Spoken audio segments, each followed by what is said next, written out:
नमस्कार, आप देख रहे हैं प्राइम न्यूज और मैं हूं आपके साथ आलोक शुक्ला। यूपी प्राइम में आप सबका स्वागत है। उत्तर प्रदेश में कोरोना को लेकर यूपी सरकार ने प्रेस कॉन्फ्रेंस की है। कोरोना की स्थिति को लेकर क्या तमाम जानकारियां दी गई हैं, आप भी देखिए। प्रदेश में पिछले कुछ दिनों से संक्रमण घट रहा है और एक आंकड़ा जो मैं आपके सामने रखना चाहता हूं कि पिछले वर्ष अब रखना चाहता हूं कि 30 अप्रैल 2021 को हमारे उत्तर प्रदेश में लगभग 3,10,000 से अधिक एक्टिव केसेस थे, जो आज घटकर 2,04,658 रह गए हैं। इस प्रकार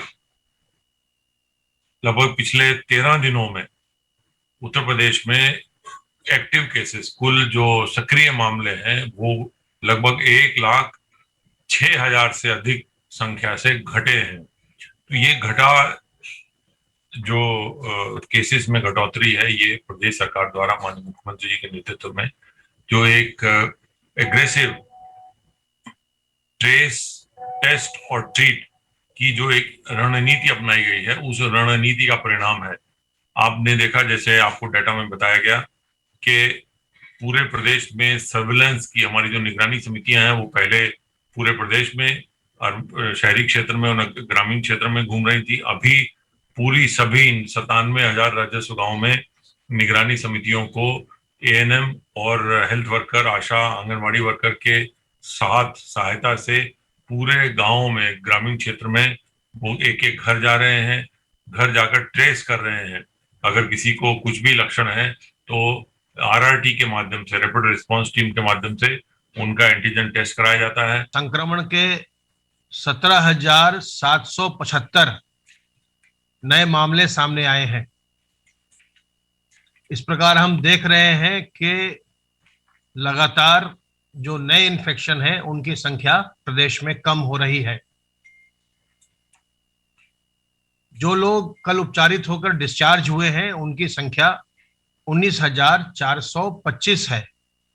अर्थात जो नए संक्रमण आए, उनसे उपचारित होकर डिस्चार्ज होने वालों की संख्या आज भी अधिक रही है। एक्टिव इन्फेक्शन के केसेस की संख्या इस समय घटकर के 2,04,658 हो गई है, जो 30 अप्रैल 2021 के पीक के मुकाबले, 3,10,783 के मुकाबले 1,06,000 से भी अधिक कम है। संक्रमण के पश्चात अब तक 13,59,676 व्यक्ति उपचारित होकर डिस्चार्ज किए जा चुके हैं। सीएम योगी आदित्यनाथ आज आगरा, अलीगढ़ और मथुरा में स्वास्थ्य सेवाओं की विस्तृत समीक्षा के लिए दौरे पर हैं। आगरा में सीएम योगी नगर निगम के स्मार्ट सिटी कार्यालय स्थित विशाल कोविड कंट्रोल रूम की व्यवस्थाओं का जायजा लेने के लिए पहुंचे। सबसे पहले सीएम योगी आदित्यनाथ गुरुवार को अलीगढ़ पहुंचे। इस दौरान उन्होंने सूचनाओं के आदान प्रदान के दौरान कोविड मरीजों के रिकॉर्ड, आइसोलेशन की स्थिति और कोविड से बचाव की व्यवस्थाओं का पूरा जायजा लिया है। मुख्यमंत्री के साथ प्रभारी मंत्री सुरेश राणा भी मौजूद रहे। मुख्यमंत्री योगी आदित्यनाथ ने मीडिया को जानकारी देते हुए यह भी बताया कि अलीगढ़ मंडल में एक्टिव केस लगातार घट रहे हैं। सभी जनपद जांच को बढ़ा रहे हैं। ऑक्सीजन लगातार भेजी जा रही है। सीएम योगी ने कहा कि ग्रामीण क्षेत्रों में ऑक्सीजन की आपूर्ति के लिए 20,000 से अधिक ऑक्सीजन कंसंट्रेटर उपलब्ध करवाए गए हैं। उत्तर प्रदेश की सरकार ने थर्ड वेव की आशंका को ध्यान में रखते हुए एक टीम अलग से लगा दी है। हर जनपद में पीडियाट्रिक निर्माण हो, इसके लिए अभी से प्रयास शुरू कर दिए गए हैं। इसके बाद सीएम योगी मथुरा वृंदावन विकास प्राधिकरण के कार्यालय में स्वास्थ्य विभाग द्वारा बनाए गए जिला corona integrated command and control centre की समीक्षा करने के लिए पहुंचे, जहां पर स्थानीय अधिकारियों के साथ कोरोना के ऊपर चर्चा के साथ ही उन्होंने कोरोना को कंट्रोल के साथ लोगों के इलाज को मुहैया कराए जाने को लेकर भी सख्त आदेश दिए। प्रदेश में ऑक्सीजन की आपूर्ति की व्यवस्था सुनिश्चित करने की पूरी व्यवस्था की जा रही है। इसमें ऑक्सीजन के टैंकर भेजे जा रहे हैं। लिक्विड मेडिकल ऑक्सीजन निरंतरता इसमें बनी रहे, इन कार्यों को। और मुझे यहाँ पर देख करके इस बात की प्रसन्नता है कि ऑक्सीजन कंसंट्रेटर के निर्माण की कार्रवाई अलीगढ़ में प्रारंभ भी हो रही है। उसका ट्रायल चल रहा है और सफलतापूर्वक ट्रायल होने के बाद अलीगढ़ में उसके कार्यक्रम को हम आगे बढ़ा सकते हैं। इस मंडल में 161 वेंटिलेटर वर्तमान में उपलब्ध हैं जो फंक्शनल हैं। मंडल में ऑक्सीजन के भी 246 कंसंट्रेटर वर्तमान में उपलब्ध हैं। इस मंडल में 14 नए ऑक्सीजन प्लांट स्वीकृत किए गए हैं, जिनमें 3 को क्रियाशील किया जा चुका है, शेष को क्रियाशील करने की तैयारी यहां पे चल रही है।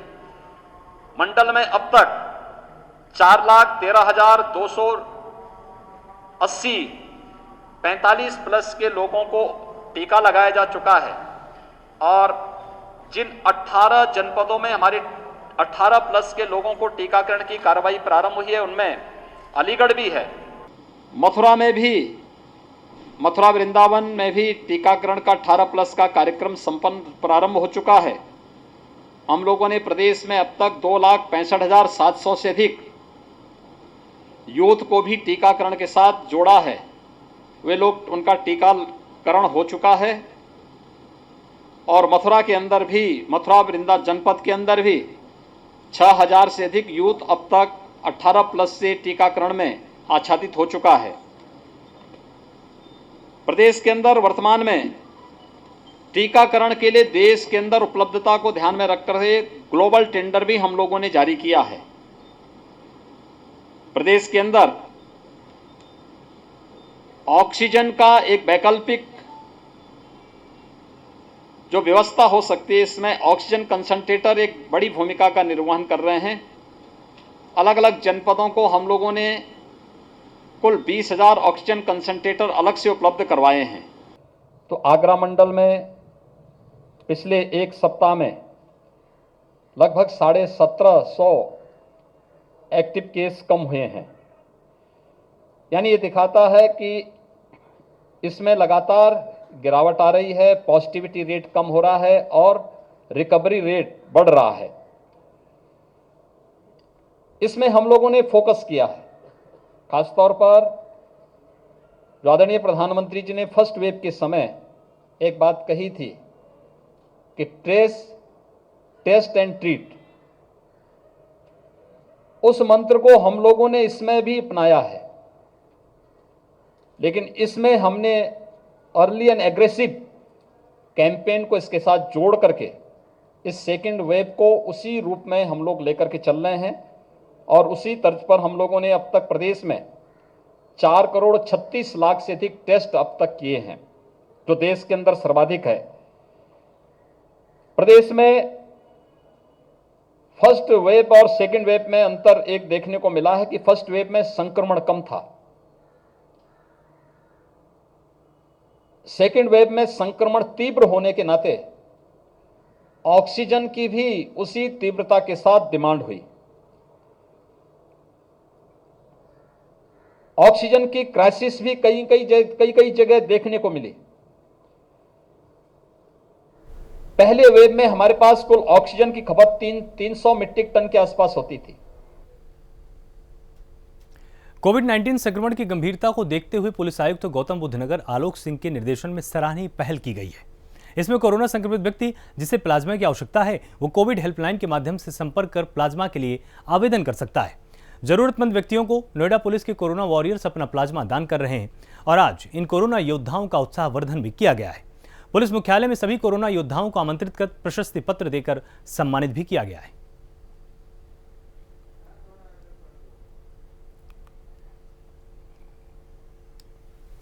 तो प्लाज्मा डोनेट करने वाले पुलिसकर्मियों को यहां पर प्रशस्ति पत्र देकर सम्मानित किया गया है। साथ ही सराहना की गई, उनका उत्साहवर्धन भी किया गया है कि अधिक से अधिक संख्या में जो भी कोरोना वॉरियर पुलिसकर्मी हैं वो सामने आए और अपने प्लाज्मा को डोनेट करें, क्योंकि इससे किसी भी एक गंभीर रूप से बीमार कोरोना पेशेंट की जान बचाई जा सकती है।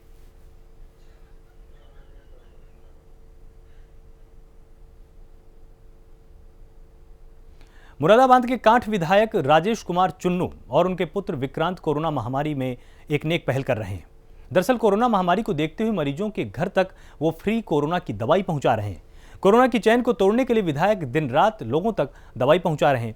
अब तक उनके द्वारा 400 परिवारों को कोरोना दवाइयों की किट वितरित की जा चुकी है।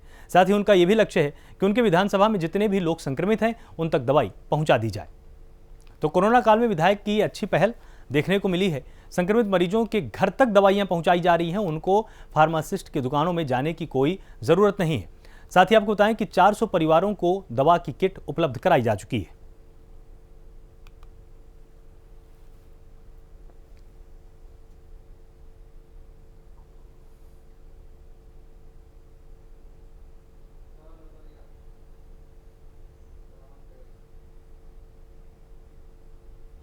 बलिया में ऑक्सीजन की किल्लत के बाद अब विपक्ष के नेता भी मदद के लिए आगे आ रहे हैं और स्वास्थ्य विभाग में बिगड़ी व्यवस्था को दुरुस्त करने का कमान संभाल लिया गया है। बसपा के विधायक ने अपने पैसे से 40 ऑक्सीजन के मेगा सिलेंडर को जिला प्रशासन समेत सामुदायिक स्वास्थ्य केंद्र रसड़ा को मुफ्त में सौंप दिया है। इसके बाद स्वास्थ्य महकमे के चेहरे खिल उठे हैं। कोरोना काल में बीएसपी विधायक ने एक नेक पहल की है। अपने पैसों से 40 ऑक्सीजन सिलेंडर दान किए गए हैं। बिगड़ी व्यवस्था को दुरुस्त करने में विधायक अब जुटे हुए हैं।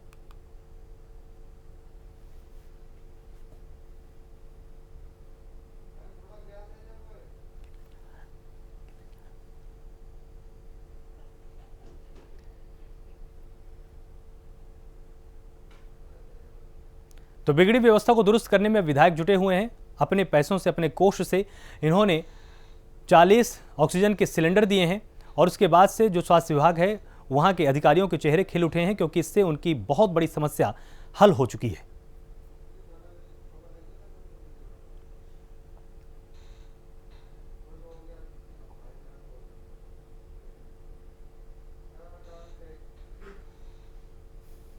मुरादाबाद में कोरोना संक्रमण के बढ़ते मामलों के बीच एक और नई बीमारी पैदा हो चुकी है और ये बीमारी ब्लैक फंगस यानी म्यूकरमाइकोसिस, जो कोरोना से संक्रमित मरीजों के कोरोना से सही होने के बाद सामने आ रही है। इसमें देश प्रदेश में सैकड़ों मामले अब सामने आ चुके हैं, जिसकी ज्यादा जानकारी देते हुए मुरादाबाद के नेत्र रोग विशेषज्ञ डॉक्टर गिरिकेश कैन ने जानकारी दी है। कोरोना के बीच एक और नई बीमारी सामने आ चुकी है। ब्लैक फंगस से पूरे जिले में दहशत का माहौल है। नेत्र रोग विशेषज्ञ ने पर्याप्त जानकारी उपलब्ध कराई है, जो प्राइम न्यूज आपको दिखाएगा।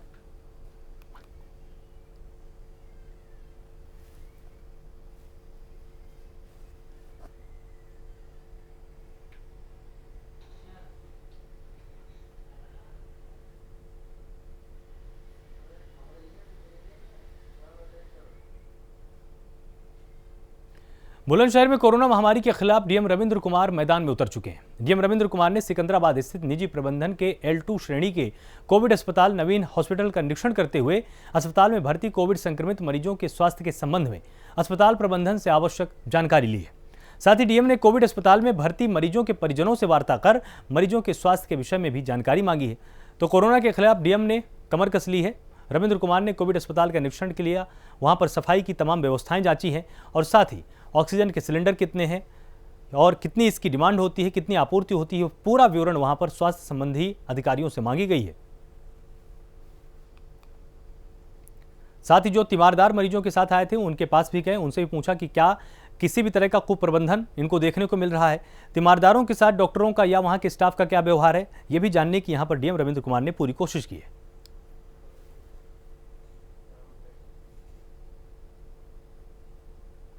बुलंदशहर में बीमारी के चलते फौजी की मौत, परिवार में इसके बाद मातम छा चुका है। आपको बताएं कि पूरे गांव में सन्नाटा पसरा हुआ है। मृतक फौजी विनोद जम्मू में तैनात ड्यूटी के समय मौत हुई थी। गांव स्यारली में मृतक फौजी विनोद के पैतृक गांव उसका शव लाया गया।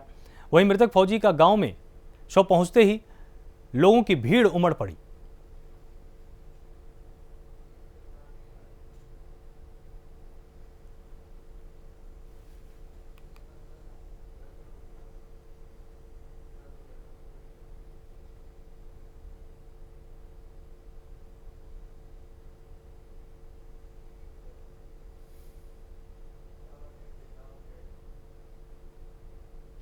सीतापुर के जिलाधिकारी विशाल भारद्वाज कोरोना के खिलाफ मैदान में उतर चुके हैं।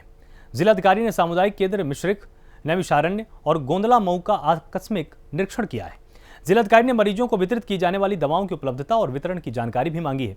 साथ ही सभी मरीजों को समय से दवाइयों की उपलब्धता सुनिश्चित किए जाने के निर्देश दिए गए हैं। तो ग्राउंड जीरो पर डीएम विशाल भारद्वाज पहुंचे हैं। सामुदायिक केंद्र का निरीक्षण किया गया है। मरीजों के उपचार की यहां पर जानकारी ली गई है।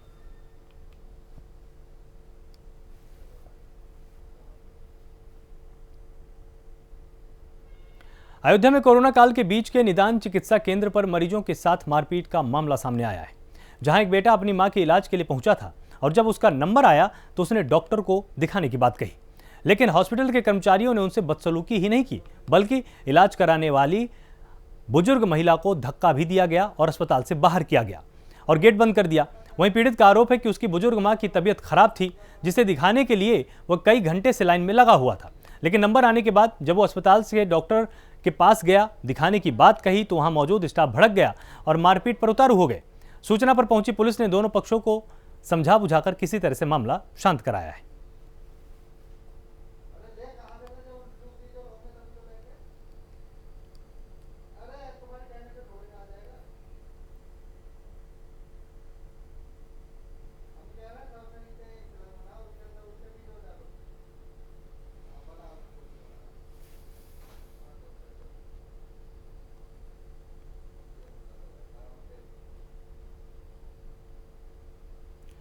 खबर मुरादाबाद से है, जहां जिला प्रशासन के आदेशों के बावजूद एम्बुलेंस चालक अपनी मनमानी से बाज नहीं आ रहे और मनमाना किराया लगातार वसूला जा रहा है। एम्बुलेंस चालक मुरादाबाद से मेरठ के लिए 4,000 से 12,000 रुपए तक की मांग करते हैं और बता दें कि एम्बुलेंस चालकों ने प्रशासन की तरफ से जो रेट तय किए गए हैं उन पर भी राजी नहीं है, लगातार लोगों को ब्लैकमेल कर रहे हैं। साथ ही आपको बताएं कि अपनी हरकतों से एम्बुलेंस चालक बाज नहीं आ रहे और वहां पर जो मरीजों के तीमारदार हैं वो इस रवैये से खासा परेशान है और स्थानीय प्रशासन के प्रति भी उनमें काफ़ी आक्रोश दिखाई दे रहा है, क्योंकि अगर स्थानीय प्रशासन चाहे औचक निरीक्षण करके इस तरह की हरकतों पर यहां पर विराम लगा सकता है।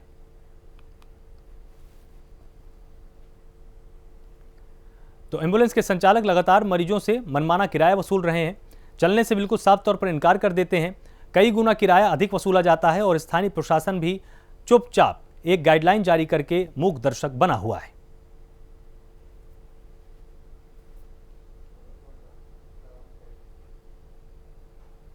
गोंडा में स्वास्थ्य विभाग की एक बड़ी लापरवाही सामने आई है, जहां कोविड अस्पताल में मरीजों के साथ साथ उनके परिजनों की जान के साथ भी खिलवाड़ होता है। अस्पताल परिसर में जगह जगह पर मास्क फेंके गए, पीपीई किट और अन्य मेडिकल वेस्ट को खुले में फेंक दिया जाता है। वहीं खुले में पड़े पीपीई किट और अन्य दूषित सामानों के बीच बिना मास्क के खुले में पड़ी पीपीई किट और अन्य दूषित सामानों के बीच में एक कचरा बीनती हुई महिला को भी देखा जा सकता है। आप तस्वीरों में बिल्कुल साफ तौर पर देख सकते हैं कि किस तरह से आवारा जानवर भी उसको खा रहे हैं। ये भी संक्रमित होकर यहां वहां पहुंचेंगे और साथ ही कचरा बीनने वाली एक महिला बिना किसी ग्लव्स के, बिना किसी मास्क के यहां से कचरा बीन रही है, जिसका परिणाम आप अंदाजा लगा सकते हैं कि जब ये जानवर यहां से शहर के दूसरे हिस्सों में जाएंगे तो वहां पर कितना भीषण संकट ये खड़ा कर सकते हैं और उसके बाद ये महिला भी जहां जहां जाएंगी वहां पर भी लोगों को संक्रमित कर सकती है। ये पूरा वीडियो सोशल मीडिया पर इस वक्त वायरल हो रहा है, जिससे लोगों में संक्रमण फैलने का खतरा बना हुआ है। वहीं जिम्मेदार अधिकारी अभी भी बेखबर है।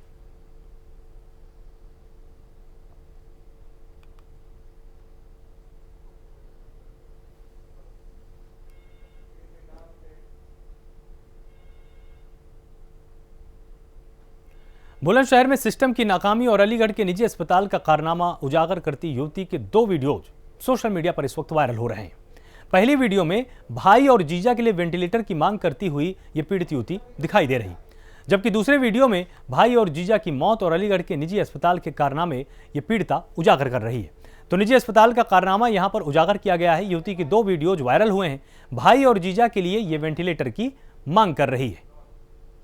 मैं शीतल चौधरी आप सबसे विनती करती हूँ, अगर किसी की नज़र में कोई वेंटिलेटर बेड खाली हो, प्लीज़ मेरे भैया के लिए, मेरा भाई नवीन हॉस्पिटल में एडमिट है जिसको वेंटिलेटर की बहुत ज़रूरत है और वहाँ पे वेंटिलेटर नहीं है। अगर किसी की नज़र में कहीं भी कोई वेंटिलेटर हो तो प्लीज़ मुझे ज़रूर बताएं। सर मेरे भाई की ज़िंदगी आप लोगों के हाथ में है। मुझे 4 से 5 घंटे का समय है सिर्फ हमारे पास, मैं अपने भाई को बचा सकती हूँ। सिर्फ 4-5 घंटे में, प्लीज 4-5 घंटे में मेरे भाई के लिए वेंटिलेटर अवेलेबल करा दो प्लीज। वेंटिलेटर की एक गुहार लगाई थी कि मुझे वेंटिलेटर, तो मेरे पास बहुत सारी कॉल, बहुत लोगों ने हेल्प की, वेंटिलेटर भी अवेलेबल हुआ। लेकिन मेरे एक ऐसे नॉन ने मुझे कॉल किया कि आपका वेंटिलेटर मिल जाएगा और आप ना अलीगढ़ में आइए, आपको 2 वेंटिलेटर मिल रहे हैं। तो मैंने उनसे पूछा कि आप मुझे हॉस्पिटल का नाम बता दीजिए। तो उन्होंने कहा कि आप बिल्कुल चिंता मत करिए, अलीगढ़ उन्होंने एक मेरे को लोकेशन बताई कि वहाँ पहुँच के हमें कॉल कर लेना और मैं आपको वहाँ खड़ी मिलूँगी और वहाँ पे आपको हम हॉस्पिटल तक ले जाएंगे। मेरे उस समय में इतना प्रेशराइज थी, इतनी परेशान थी, बस मुझे ये था कि मेरे भाई के लिए, मेरे जीजा जी के लिए वेंटिलेटर मिल जाए। लेकिन हुआ क्या कि और वो नॉन थी और मैं उसको बहुत अच्छे से जानती हूँ, मेरी फ्रेंड है। तो मैंने कोई ज़्यादा वो नहीं, उसने कहा वो हॉस्पिटल लाइन में ही है, तो उसने मेरे को बोला कि आप आ जाइए दीदी, लेके आइए। तो मैंने कहा यहाँ पे मेरे को वेंटिलेटर वाली जो एम्बुलेंस होती हैं वो भी नहीं मिल रही। तो उसने कहा मैं वो भी भिजवा देती हूँ। तो 50,000 की हमने वो भाड़ा करके, पैसा नहीं देखा, हमने कहा ठीक है हमारे भाई की, हमारे जीजा जी की जान बच जाए। मैं शीतल चौधरी। उन्नाव के बाद आज कानपुर से भी शव दफनाने का एक बड़ा खुलासा हुआ है। कानपुर का खेरेश्वर घाट भी सैकड़ों शवों का कब्रगाह बना हुआ है। गंगा किनारे लगातार शवों को दफनाने का सिलसिला जारी है और कोई रोक नहीं है। गंगा किनारे कई शवों को रेत में दफनाते हुए तस्वीरें लगातार वायरल हो रही हैं। शहरों के बाद कानपुर में कई गांवों में लगातार मौतें हो रही हैं, जिनको यहां पर छिपाया जा रहा है, रेतों में शवों को दफनाया जा रहा है। शहरों के बाद कानपुर के कई गांवों में इस तरह की तस्वीरें वायरल हुई हैं। शव दफनाने का यह बड़ा खुलासा हुआ है। खेरेश्वर घाट भी शवों के कब्रगाह बन चुका है।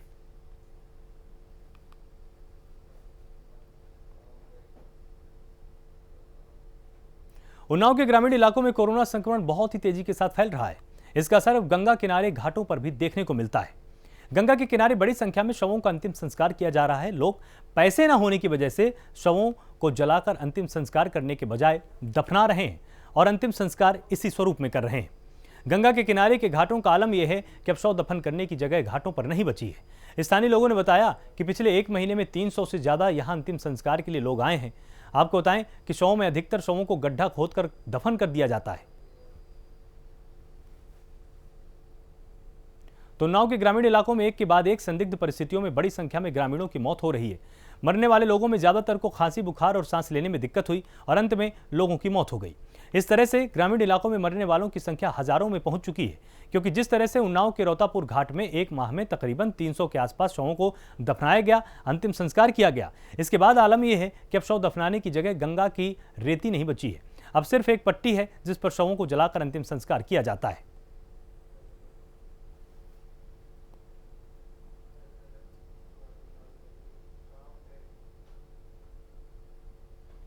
वहीं अयोध्या में 2 दिन ईद मनाई जा रही है। टाट शाह मस्जिद के पेश इमाम मौलाना शमशुल कादरी ने इसका ऐलान किया है। शिया समुदाय कल ईद मनाएगा और यहां रहने वाले मुस्लिम समाज के लोगों ने ईद की नमाज अता करने के लिए सामाजिक सौहार्द भी यहां पर पेश की है। इस पर्व को अपने घरों में रहकर मनाने का निर्णय लिया गया है। वहीं अयोध्या के मुस्लिम धर्मगुरुओं ने समाज के वैश्विक महामारी से बचाव के उपाय के साथ ईद मनाने की अपील की है। मस्जिद के पेश इमाम मौलाना शमशुल कादरी ने लोगों को ईद की मुबारकबाद भी दी है।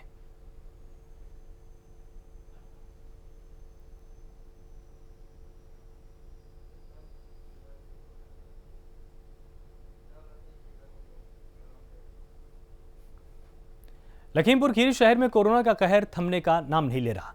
इसके चलते पुलिस प्रशासन लॉकडाउन का पालन कराने के लिए मुस्तैद है, जिसके चलते पुलिस के आला अधिकारियों ने मुख्य बाजार में पैदल गश्त की है।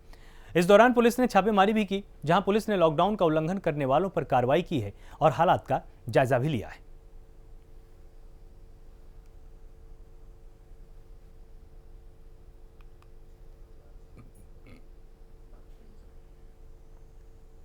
रायबरेली के सरेनी कोतवाली क्षेत्र के NH 232 पर एक भीषण सड़क हादसा हुआ है। हादसे में 3 वाहनों में जबरदस्त टक्कर होने से गाड़ियों के परखच्चे उड़ गए।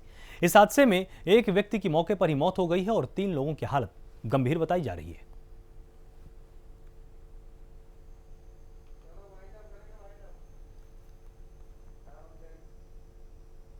यूपी प्राइम में फिलहाल इतना ही। आप लगातार जुड़े रहिए प्राइम न्यूज के साथ। नमस्कार।